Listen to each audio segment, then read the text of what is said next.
Hello and welcome to CheckOneTwo Riffs&Gear. My name is Ian and today we're going to compare two attenuators and what the attenuation in the room actually sounds like.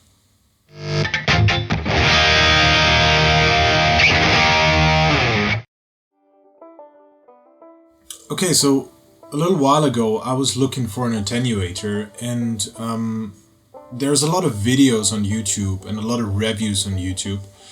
And very oftenly they show the features of attenuators and how you can use the attenuators recording into your DAW.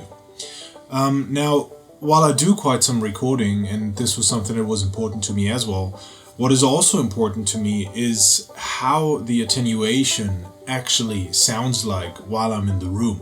So I have a couple of heads here, and from time to time I want to be able to play them at attenuated levels. Actually, most of the time I play some of them at attenuated levels. Take my JDM 45 for example. It's a hell of an amp, but it's loud, and in order to get it sound good, you really have to drive it.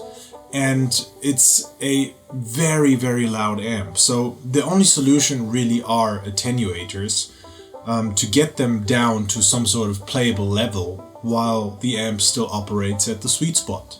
And when I was looking for an attenuator, I couldn't really find a comparison of what, for example, the attenuation of the TwoNotes Torpedo Captor sounded like in comparison to the Universal Audio Aux.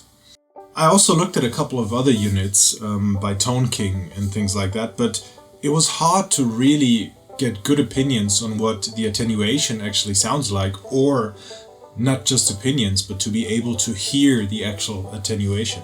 So what I'm going to do here is I'm going to compare these two units that I have disposable right now, thanks to my friend Renee who borrowed this to me.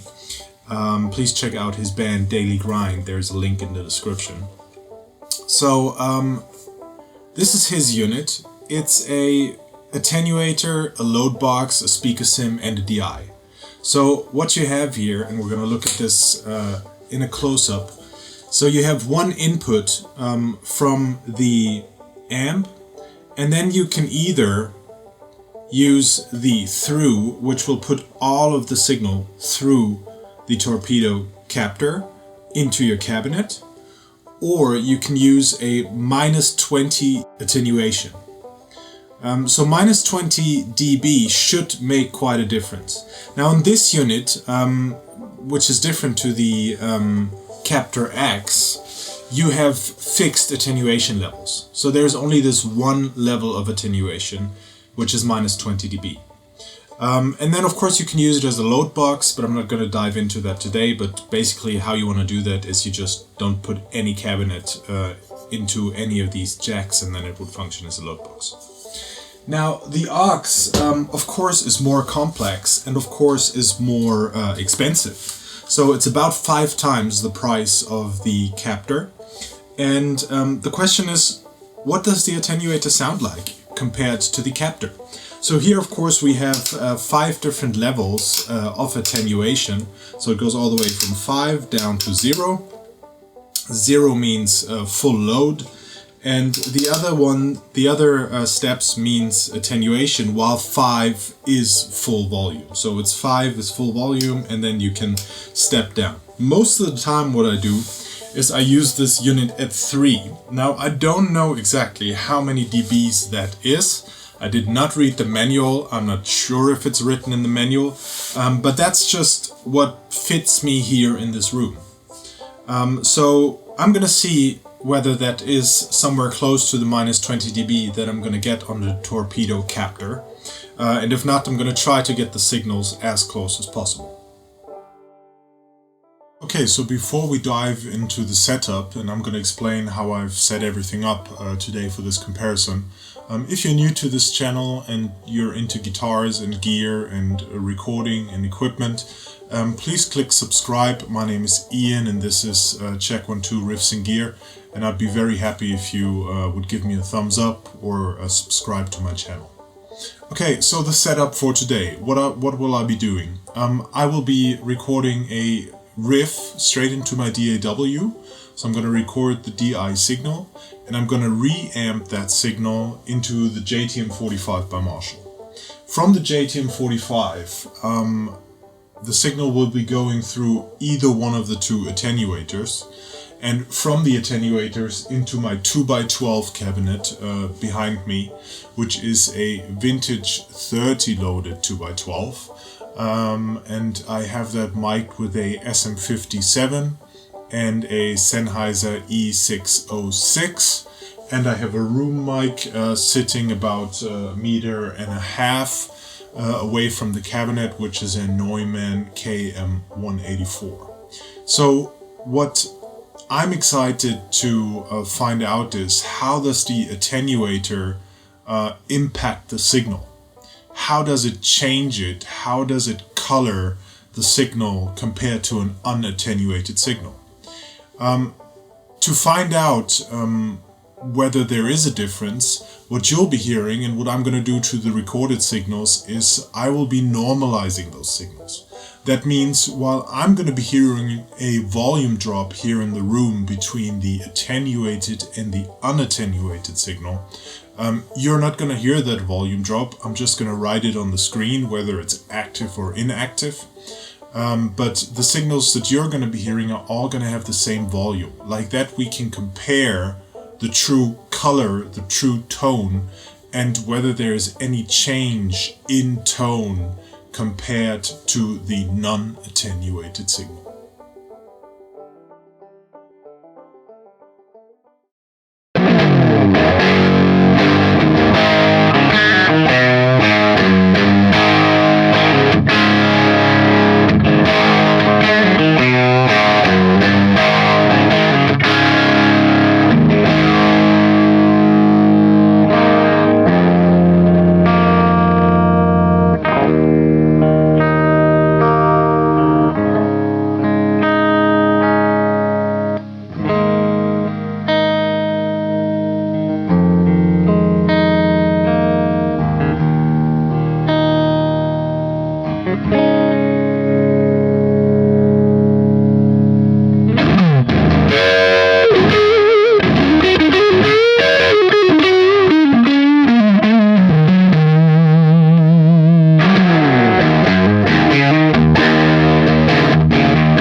Okay, so I've just finished the recording process, and I have to say, comparing these two units, there is quite a noticeable difference in what I'm hearing in the room and also what I'm hearing when I listen back to the recordings. Now let's speak about the room first. When I'm in the room and when I hear the live signal with my ears, and I hear the non-attenuated JTM45, it's really, really loud, it's really, really in your face, and it is rather bright and a present kind of amp, which sounds great. Now, speaking about what I hear in the room when it is attenuated through the aux, I hear that there is a little bit of highs missing. So just a little bit of the highs seems to be cut off. Now I'm not sure if that is due to my ear responding differently to the drop in volume, but I hear it. When I listen back to the recording, it's noticeable a little bit, but it's very, very close, I have to say. Now, speaking about the Torpedo Captor 8, you can also in the room hear a difference, but it's actually opposite to what I'm hearing with the aux. It seems that the Captor is adding high mids to the attenuated signal. So probably in order to compensate for how the ear reacts differently to a drop in volume, they are actually trying to add high mids or heights to the signal, which to me in the room did not sound as good as the universal audio aux. Now, when we speak about the recorded signal and the signals that I hear when I listen back to the recordings, all of them sound pretty good. And the harshness that I heard in the room when I used the Torpedo Captor is not as noticeable on the recording. It's there, you can hear it if you use proper headphones or your studio monitors. You can definitely hear a difference, but on the recording it's not as present as it is in the room. So the question in the end is, which one is better? It's hard to say, because you cannot debate the fact that this unit costs a fraction of the price of this. Does it attenuate the signal? Yes. Does it still create a usable signal? Yes. A-Bing them, I have to say I absolutely prefer the aux as far as the attenuated signal in the room goes. Just because the added highs or high mids that this unit creates in this scenario were not pleasant to my ear. So, this is it for today. Thanks so much for watching. My name is Ian and this is CheckOneTwo Riffs&Gear. I hope you enjoyed this video. I hope it was of value to you. If you like what I do, please click the subscribe button, hit the bell icon and leave me a comment. Let me know what you think about the video and if there's anything else you want to see. Thanks so much, take care and cheers.